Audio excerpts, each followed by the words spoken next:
Hi, ladies and gentlemen, it's Super Sikhakhane. Today we're talking about understanding and preparing for stable marriages.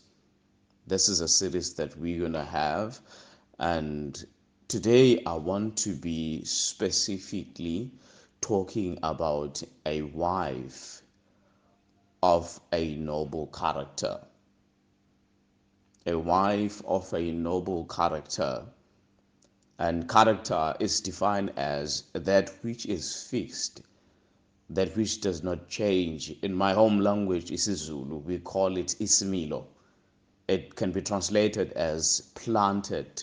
It means that its life is in a particular location and it does not change its source. So, if we look at understanding and preparing for stable marriages, there are some factors that need to be constant, some factors that needs to be rigid, fixed. So we call them principles. So if we're talking about a wife has to have character in order to be able to control the circumstances and the life that a person has chosen or the role that has chosen to dive into. Now, ladies and gentlemen, our society, especially the 21st century society, can define a wife in many ways possible in order to fit their own purposes.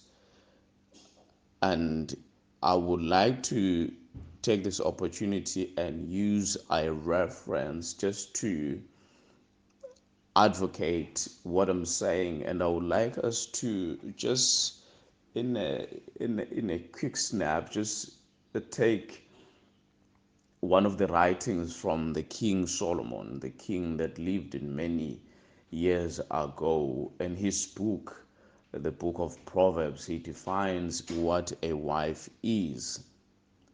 And this is what he says.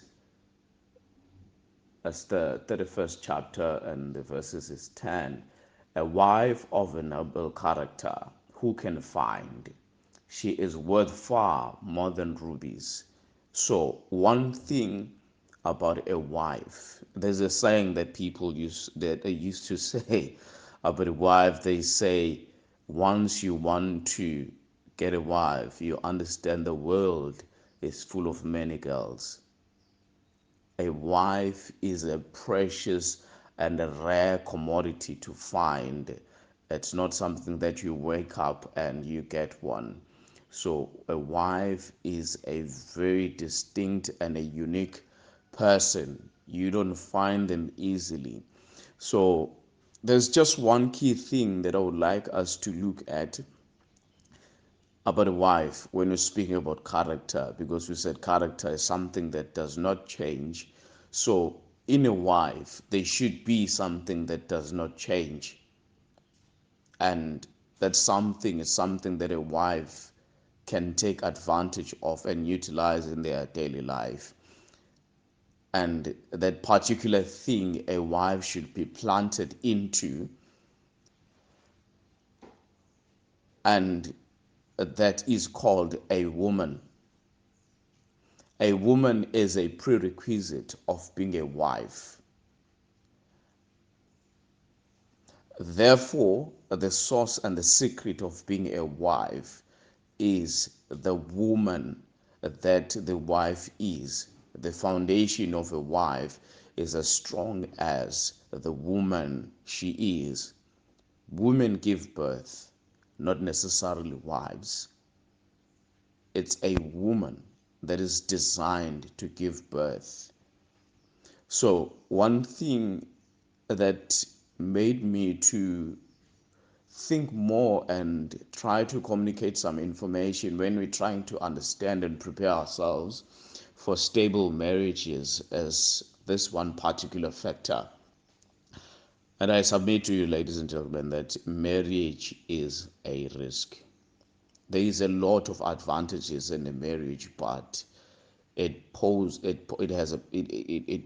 a risk in many instances. And to prove it to you, check the status or the stats that is in our communities.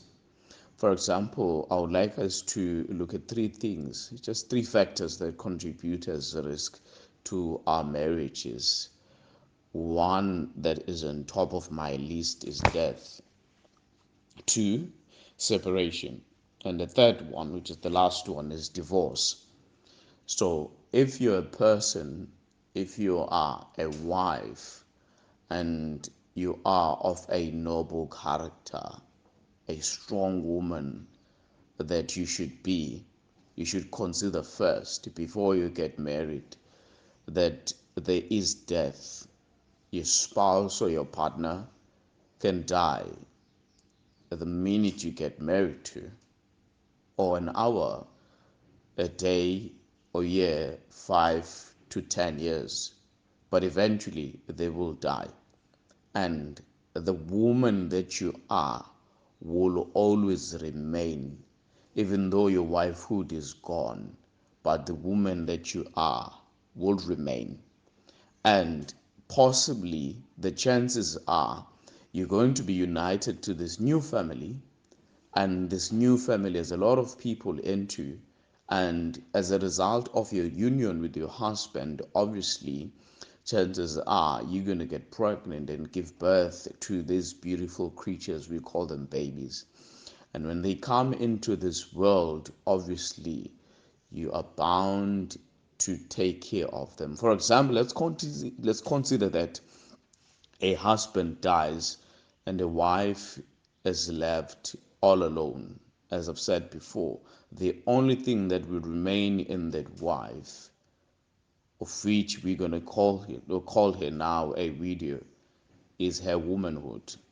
And if she has a strong foundation in being a strong woman, and then that woman has a chance in going forward with her own life and raising up her kids. So I would like us just to also check another piece of writing from the King Solomon. This is what he says. I'm just going to read through it. Verse 11.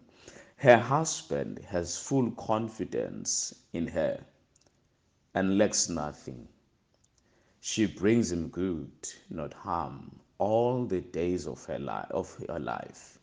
She selects wool and flax and works with her eager hands. She is like the merchant ships, bringing her food from afar. She gets up while it is still night. She provides food for her family and potions for her female servants. This is the kind of woman or a kind of wife that has become very rare in our society, dating back at this age. So, our society is teaching women a lot of controversial things that has gotten them into serious problems and serious abuse. For example, if a woman has nothing, mean monetarily or material ownership of things, obviously she's going to depend on a man, and depending on the character of the man, if the man gets to be abusive, she will not be able to easily run away because she has no choice, she has no option of making ends meet for her own life. So Solomon here is just showing us a template of a person that a woman should be. And it's kind of controversial with our philosophers these days. For example, you hear this a lot in our society. They will tell you this is what a man must be. And unfortunately, it comes from women who are more senior, and if they reckon that a man must be, in my mind, I get fascinated to ask the question, what is a woman? What a woman must be like? That is the question that is posed on myself. So, looking at the character of this woman, that is rare. She has the ability to bring her own husband nothing that lacks value. She's able to work with her own eager hands.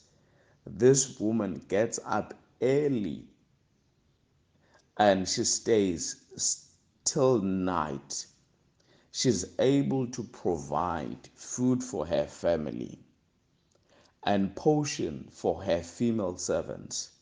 This is very important because our society has emphasized a lot over and over again that it is the only male species that is supposed to provide in a family. And unfortunately, the belief that King Solomon, one of the wisest men, has had, he believed that it should be the case that a woman should be able to provide for her own family.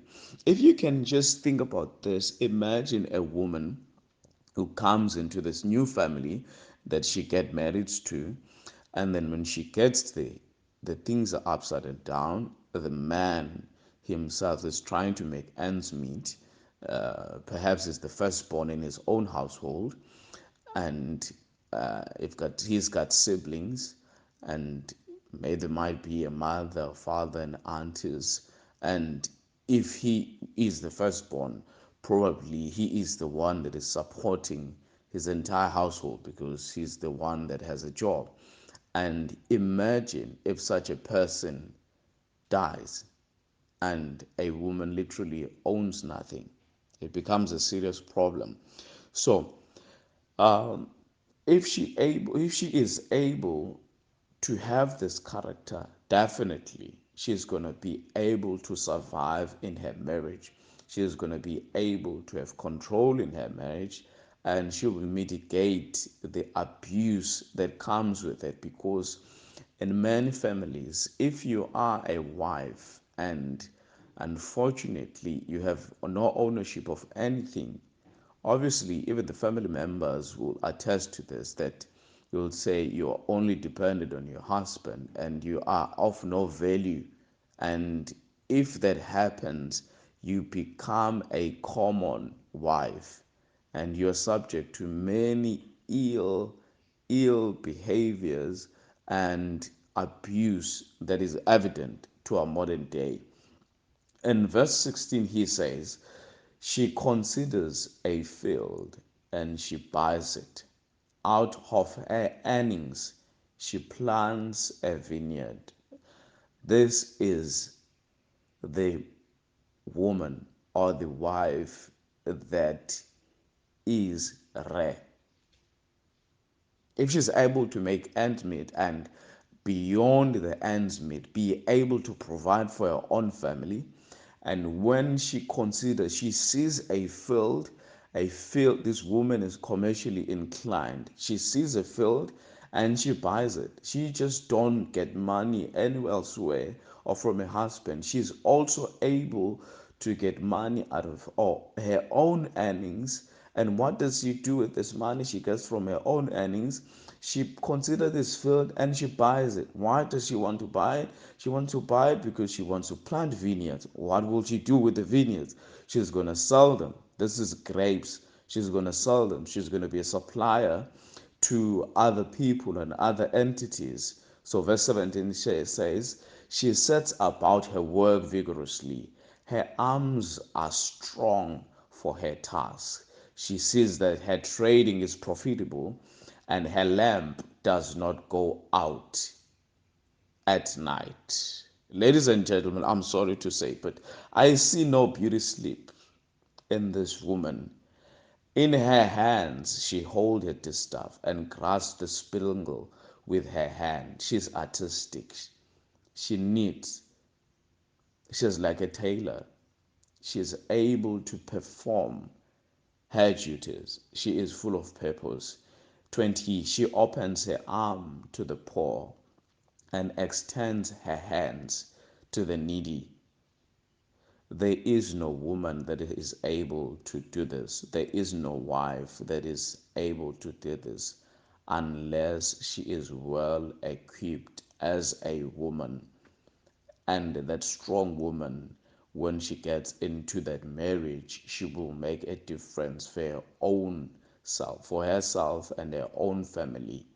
She is able to extend her arms to the needy and to the poor. Obviously, if you have nothing, you have no empowerment, especially financially. It's going to be a problem if you want to give to the needy because you have no source to take from. Okay, I would like us to check. There's a verse here, 23 or 22. She makes covering for her bed. She is clothed in fine linen and purple. Her husband is respected at the city gate.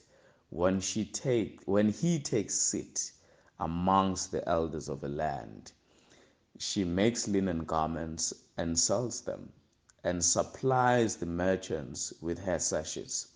She is clothed with strength and dignity. She can laugh at the days to come. She speaks with wisdom, and faithful instruction is on her tongue. She watches over the affairs of her household and does not eat bread of idleness. Her children arise and call her blessed, her husband also, and he praises her. Many women do noble things, but you surpass them all. Thank you very much for listening to this series. We're trying to understand and prepare for stable marriages. This is the wife of a noble character. Thank you very much. My name is Sikhakhane.